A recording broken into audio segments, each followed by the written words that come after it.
Hello, everyone, and welcome to a special show about the Rangers Fan Advisory Board. As you may know, the FAB, which was set up, I think, last year, is now recruiting for new members. And to discuss not only that, but who they are, what they're trying to do, I have, first of all, Stuart from the Rangers FAB. Hello, Stuart.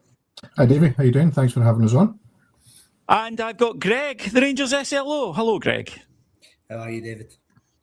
I'm good, thank you. Now, Greg, tell us a little bit about the Rangers FAB, because although it's become quite well established in the last year or so, I think there'll still be people out there who are a little unsure as to what it is. Yeah, I think, look, it's definitely become more established and become a real important part in the day-to-day operations of Rangers Football Club, and I'm sure we'll get into it. Stuart will tell you how often we're speaking to each other. But in terms of what it is, it's essentially a group of Rangers supporters, external and independent from the club, who put their time forward in order to provide strategic input into decision-making at Rangers Football Club.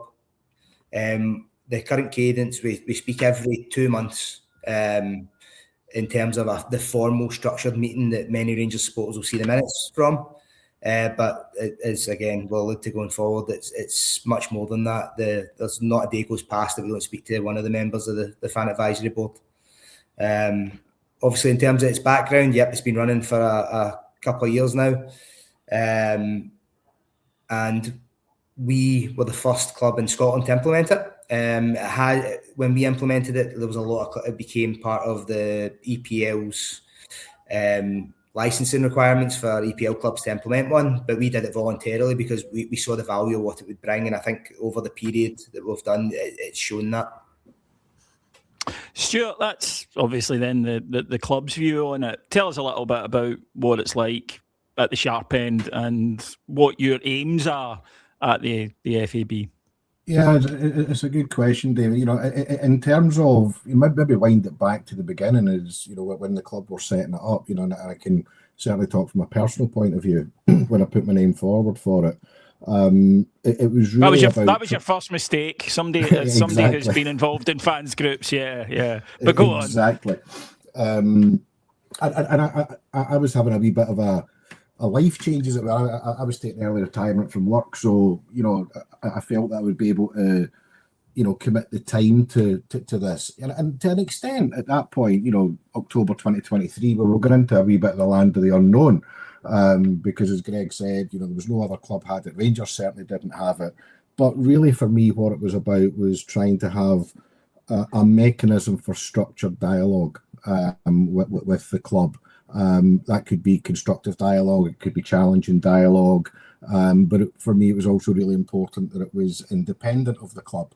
And I think the other thing that I would call out, Davey, is that, you know, whilst we try to be as representative of the support as we possibly can be, we would never be as arrogant to say that we speak for the support, because, you know, we are one channel of communication that the club have, and engagement. But, you know, there are many other aspects, as you well know, and facets to the Rangers support who have got voices and so on. So it was about trying to get that structure of conversation with the club, and then, you know, over time, you know, your aspiration is to build trust, to build credibility, both with the club and with the fan base.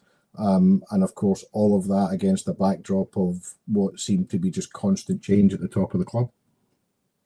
Yeah, on that then, on the credibility issue, which is always going to be a big thing with anything that the club is involved in, when it comes to supporters.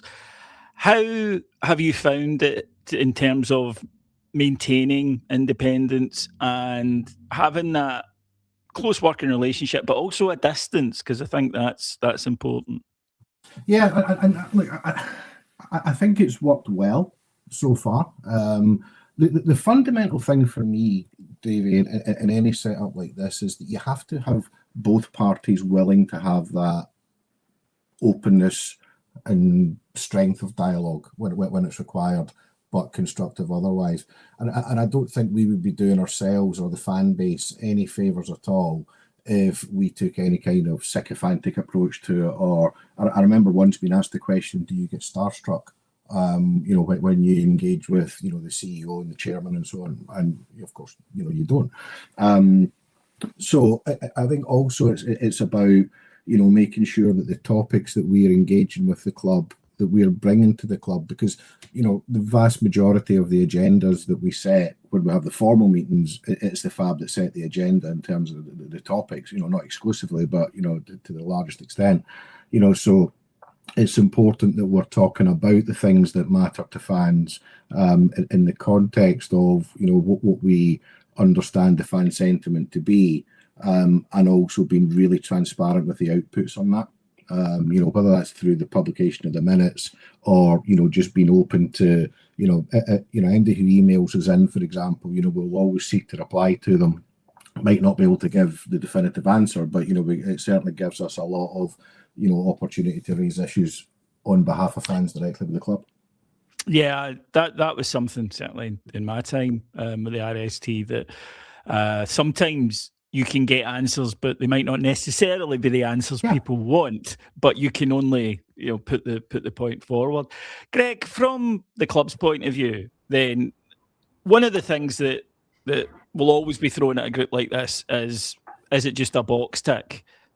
And I'll just ask you outright, is this just a box tick, or does it actually have a bearing on how Rangers go forward?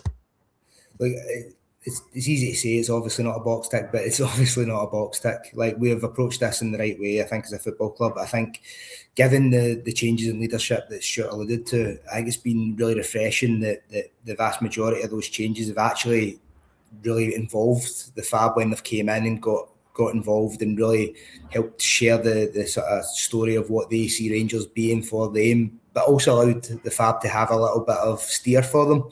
Now, obviously, over its life, some of those conversations have been stronger than others for the FAB's perspective, but I think that's important that they're able to really drill in on any specific topics.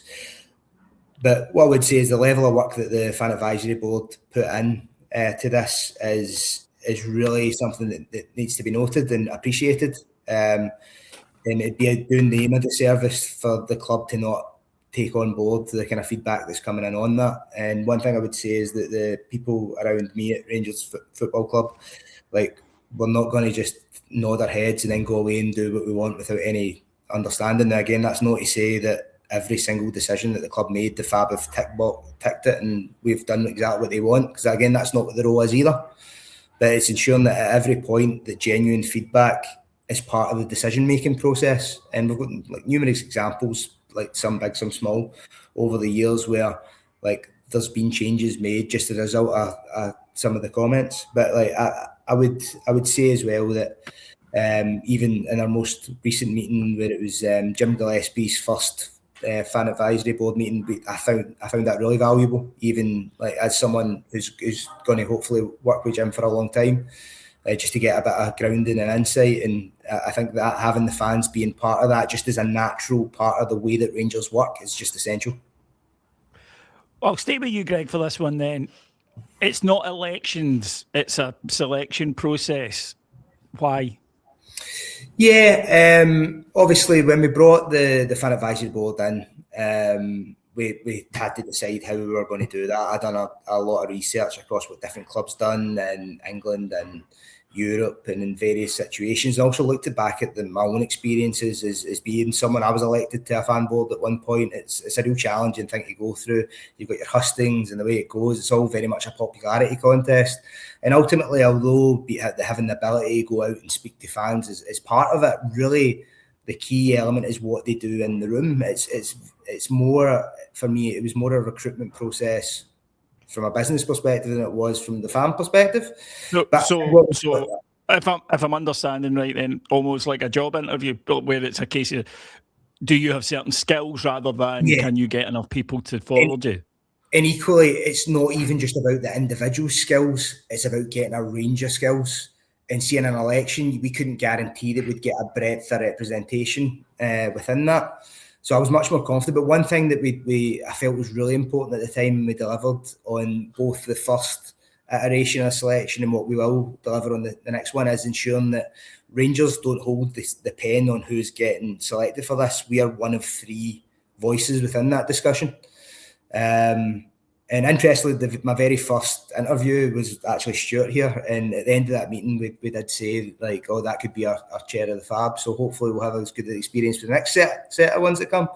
But for this set of selections, Stuart has taken the sort of more independent Rangers voice role, along with myself being the club voice. And we've got Alan Russell from Supporters Direct Scotland, someone who I've worked with since I joined Rangers 9 years ago, who is basically a supporters governance guy. I mean, Supporters Direct Scotland are well known for their sort of broader work, and that will provide that just degree of independence and focus on the sort of fan governance side. So I think we've got a good panel. But look, I can understand. You understand the narrative of elections, etc. But I think for the purpose of what this is, it works better the way that we've implemented it.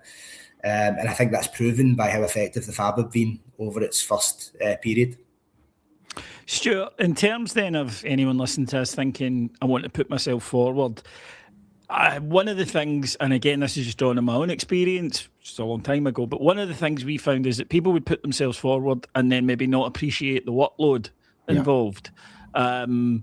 Is that something that you're conscious of with people who are maybe coming forward with the best of intentions, but maybe not quite understanding that this is a commitment, that there is a time commitment?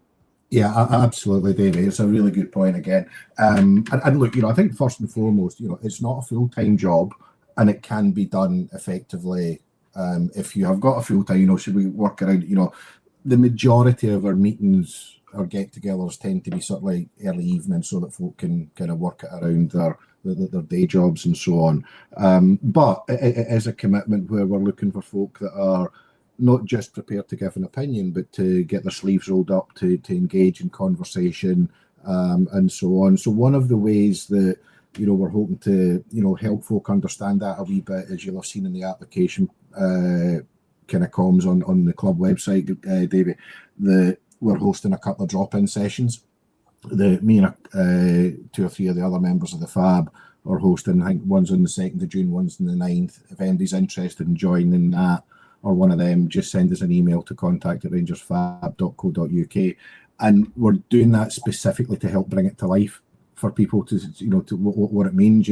There's obviously email traffic that needs to get picked up. There's, regular dialogue with the club, and basically spreading the load as much as we can. And, with a good, mix of people on the FAB, not every conversation needs all members of the FAB involved in it. The formal kind of bi-monthly meetings, obviously would like that to be the case. But, I'll give you an example. We were actually having a meeting with some of the community council and councillors around the Ibrox area, talking about, just, their experience of sort of like, living in and around Ibrox. 3 of us went to that meeting. It doesn't need, the full fan advisory board to go, but it is a commitment. We do expect folk, as I say, to roll their sleeves up, to get involved, to manage the comms. We're, ideally, we're looking to kind of ramp up our kind of social media and output as well. So, a skill set around that would be great. So, but yeah, it's not a come along for the ride. It's come along and get involved. What would you say your key aims are for the next 12 months? I think again, maybe start kind of looking backwards a bit. I alluded just at the start there to the instability that we've had at the top of the club. So Jim is, believe it or not, in 2.5 years, well, you all believe it because you know it, is the 6th CEO, permanent or interim, that we've engaged with. So actually, as a backdrop, one of the things that I'm really hoping for is stability. We've had great relationships built with Greg Naylor, Fraser Thornton. I think we've got off to a good start with Jim. But I think in the coming season, we know it's a pivotal season for the club on the pitch, but I think we need to, make sure that, we're balancing that with, the right conversations about, how the fan experience is evolving. We've got big ticket items like Project Regen. There's inevitably consequences in that into things like ticketing and ticket pricing. We want to continue some of the work that we've done with the club on, how do we improve MyJers? The European away experience has been really challenging, so getting involved, continually on that with the club. So there's any number of things, Davey, that we want to, really keep driving forward, on behalf of the fan base. It's potentially a really exciting time for the club, with the new ownership group, the new exec team, and so on. But fundamentally, we need to do all we can as a fan voice to really help drive forward that desire that we've got to get a winning team in the park. Everything else almost becomes incidental if we don't have that. So I think that being part of that conversation, whether it's down to how the club manage pricing for European home games in the coming season, whatever it might be, there's a whole series of kind of constant agendas that we want to keep pushing forward. Same question to you, Greg. What would your aims as the club side of things be for the next 12 months? Well, I think, again, I'll take Stuart's approach. We'll look back a little bit. I think the emergence this year of the working groups has been a big success, and the FAB have played a massive role in that. So I think we're really wanting to continue to ramp those up. Stuart's alluded to my year's working group being one of them. In fact, we have a sport collaboration session next week that we're going to get some more input on. Like, these are really strong areas that we need to work on. But ultimately, I think my immediate priority for the FAB is that let's get a real strong group in the recruitment process. Let's hopefully, one of the things we're really keen on is ensuring that people feel like they can apply. Like, I think we don't want to create barriers to that. Like, obviously we have some really established people. Stuart's got a tremendous background professionally. And to be fair, I think the majority of the people involved in the FAB now are all professional people and stuff like that. But it's more about ensuring that we have that range of skills. We want more, like although Kelly has done a great job in the FAB, last time we didn't have too many women apply. We want to make sure that we have more apply on that, make sure that there's no barriers around things like age and disability. But equally, we don't want those selected just on that process. I sure alluded to that earlier. You're not selected to represent a demographic. You're selected to represent all supporters. So that's sort of the more immediate status. I think, I sure alluded to, the FAB agenda is set by the FAB. The club can help shape that. We'll have our own priorities that emerge as Jim settles in as a CEO. But my own personal ambition for fan engagement at the club is to continue to build on what we've done. This year's not been an easy year for anyone who loves Rangers Football Club, certainly no one in myself or my team. But when times have been hard, we've kept talking. And I think that's our biggest strength, is that in the toughest of times, we've maintained dialogue. And again, the FAB have been an incredibly pivotal point within that. But I think their strength as well is that they've built those connections with the wider supporters groups to ensure that we have a collective voice. And I think that, again, the biggest asset the Rangers Football Club have is a fan base. So it's how do we find a way of uniting us all together to help achieve our aims, which again is that winning football team. Yeah. Yeah. Stuart, tell us a bit about that then, the relationships between yourselves and the other main fan organisations. Yeah, and you know what? It's something that certainly, if I look back on the first 2.5 years, I think it's something that I'm particularly pleased with. We've got a great relationship built with the RSA. The guys there do a fabulous job. And I think there's a kind of a mutual respect insofar as, we're not trying to do their job, but, if we can double up as a voice, we absolutely do. Same with the Copeland Collective. We've got a good reset relationship with Club 1872, with Ewan there and his new board, and I think that's, positive as well. And then, through engagement with, like say yourself, Davey, Stevie at Four Lads, some of the other fan media groups, it's about, the power of the collective is there. As I said at the start, we would never set out to be, we are the prime and only voice of the Rangers support. That's just not what the fan advisory board is about. But, the more that we can have, those strong working relationships with the other fan groups, RSA, etc. That's really important to us, and it gives us the strength of voice. And I think also, a small but I think very pertinent point is that I think occasionally, 2 or 3 times over the season, we've come out jointly with, ourselves, the RSA and the Copeland Collective. I think when fans can see unity across representative groups, because we've all seen over the history, when you've got division and so on, it doesn't really help anybody, So I think that's something that I'm particularly keen, to keep going, and also thinking a little bit further afield, thinking about NARSA, ORSA, and so on, is making sure that we've got really good engagement with the overseas fan base and the fan base in Northern Ireland and down in England and so on. No, absolutely. Well, then, guys, there will be people listening to this and they will be saying, right, okay, brilliant. Next step, want to get involved. How do they go about it?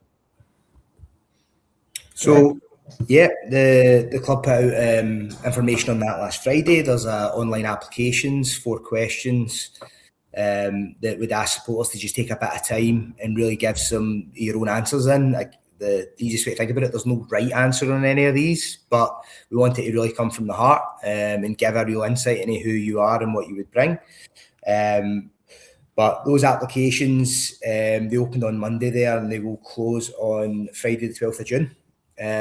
For context, guys, I think we've had nearly 90 responses already in only a couple of days, so really, really good response.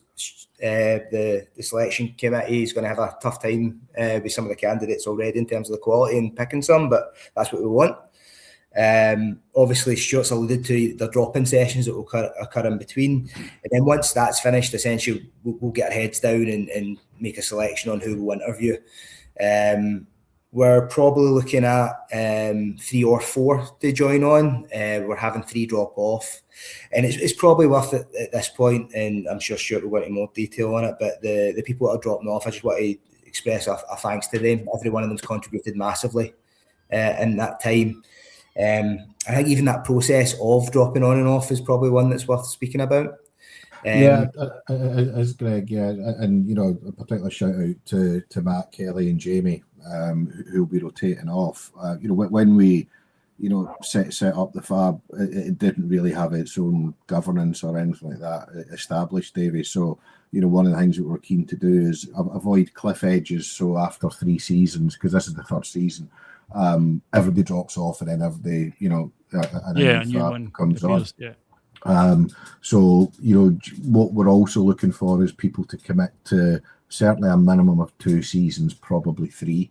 That's the kind of rotation that we're looking at. So it just gives an opportunity to get freshness in, but also we get the benefit of continuity as well. I think again, lessons from other supporters organisations, including the one I was involved in, is that people can become too individually associated with something, and their personality can almost go before the organisation. That's certainly something that I did, and I regret that. I think you need that flow in and out of New, because the institution is the most important part of it, not the people who are doing it. As crazy as that might sound, the people are obviously vitally important, but at the end of the day, it's you're representing something as opposed to being something. And I think that's exactly a subtle but important differentiation.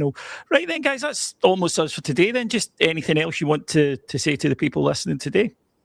So there's one or 2 other points I think came up just in a couple of questions to us. Like, one of the obvious ones is, like, do you need to be a Glasgow-based supporter in order to apply for the FAB? And the answer to that is no. We are currently talking in 3 different parts of the country right now. We could be in 3 different parts of the world right now and we'd still be able to have a great conversation. So I think that's a real one to underline. Your distance to Ibrox isn't necessarily a barrier at all. So if there's anyone concerned about maybe being based a bit further afield, don't let that be something that stops you. Stuart, is there any general queries that have came into you guys? I mean, probably it's maybe something that might go without saying, but it's maybe worth saying. It's not a staunch competition. I mean, obviously, we expect everybody who's putting themselves forward, to have Rangers at heart. Rangers are a club, they're Rangers supporters. But it's not, I've been a fan for X number of decades and a season ticket holder for Y number of decades and so on. We want to be able to represent the entirety of the sport. That includes people who are not season ticket holders, but maybe aspire to be, can't be because of geography, for finances, whatever. The most important thing is club first.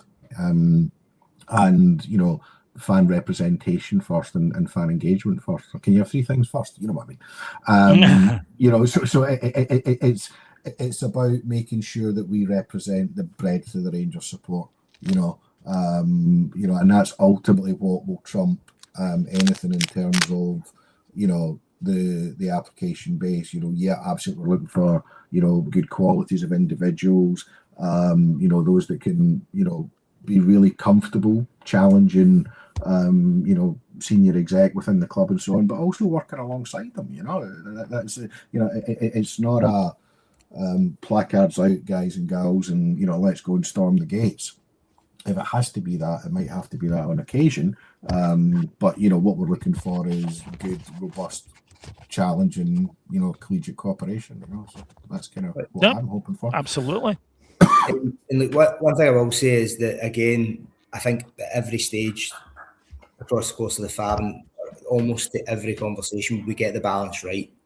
It's the club are challenged at every point by these guys, and it's made it better as a football club. And that's what the ultimate goal of doing all this work is how do we connect better with our fan base. Again, Rangers fans are the biggest asset Rangers Football Club will ever have. We're going to do everything we can to ensure that we, as the club, allow the voices to be heard in the places that they need to be heard. Right, fantastic. Well, listen, folks, you now know what to do. You now should have a better and clearer understanding. You can also contact the FAB on their social media, Stuart. Could you give the guys the addresses that they can quickly get in contact? We're on X, David, or Twitter for the old school. Formerly X, formerly Twitter, yes. Yeah, the artist formerly known as Twitter. Yes. And it's at Rangers_FAB. You can reach us there. And as I say, contact at rangersfab.co.uk is the email address, either for any kind of general inquiries, any comments we want to make, or if you want an invite to one of the drop-in sessions, fire us an email there and we'll do that. Fantastic. Well, thank you to the guys for coming on today. As I say, I hope that's cleared a few things up for you. You will have your own questions, listeners. Absolutely, you will. And that's what the guys are here to answer. And for anyone who's thinking of putting your name forward, go do it. You never know until you try it. And if you've got something positive that you can do that will make a worthwhile contribution, go ahead and do it. Thanks for joining us today, folks. I'll speak to you again soon. Take care, everybody. Bye-bye.